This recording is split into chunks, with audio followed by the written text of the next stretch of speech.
U.S. Secretary of State Antony Blinken speaks on the U.S. strategy on global women's economic security at the State Department in Washington, D.C., U.S., on January 4, 2023, Reuters. The United States will provide more than $3.75 billion in military assistance to Ukraine and countries affected by the Russian invasion of its neighbor, U.S. Secretary of State Antony Blinken announced on Friday. Blinken said in a statement that Washington will provide Ukraine with Bradley infantry fighting vehicles, self-propelled howitzers, armored personnel carriers, surface-to-air missiles, ammunition, and other items to support Ukraine.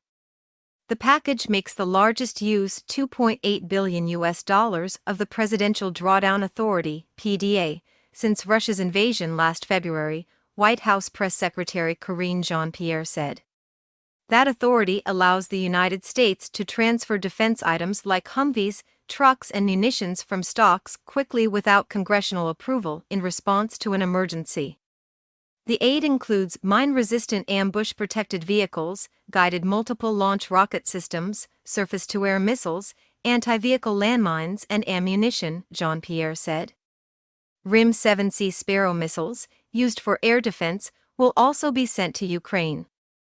The missiles will be launched from Buk launchers, a Soviet-era weapon system that Ukraine is using. Laura Cooper, Deputy Undersecretary of Defense for Russia, Ukraine, and Eurasia, told reporters at the Pentagon, "It is a creative solution that did require some engineering finesse to have the Soviet launcher work with a missile produced by U.S. companies Raytheon Technologies Corp. And General Dynamics Corp." Ukrainian President Volodymyr Zelensky has stressed the need for better air defenses to curb Russian missile strikes that have damaged the country's energy infrastructure during winter. The United States and Germany have also pledged to send Patriot missile systems to repel Russian missile and drone attacks. This particular PDA package, and the Bradley fighting vehicles, are very significant in terms of being able to do what we call combined arms maneuver warfare, said John Kirby, spokesperson for the White House National Security Council. Ukrainian forces will be trained on the tactic starting in the coming weeks.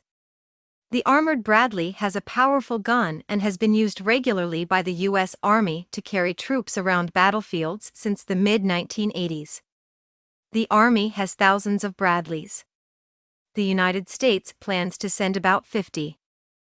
The fighting in the east, particularly in the Donbass region, has been particularly vicious in recent weeks, and we see every indication that the Russians continue to want to propagate their efforts in the Donbass, particularly around Bakhmut, said Kirby. In addition to the weapons, the aid included $225 million in foreign military financing to help Ukraine build and modernize its military, Jean-Pierre said. She said the package also included an additional $682 million for regional partners and allies on NATO's eastern flank to encourage those that have sent weapons to Ukraine to supply more. The U.S. funds can be used to help them buy replacement equipment.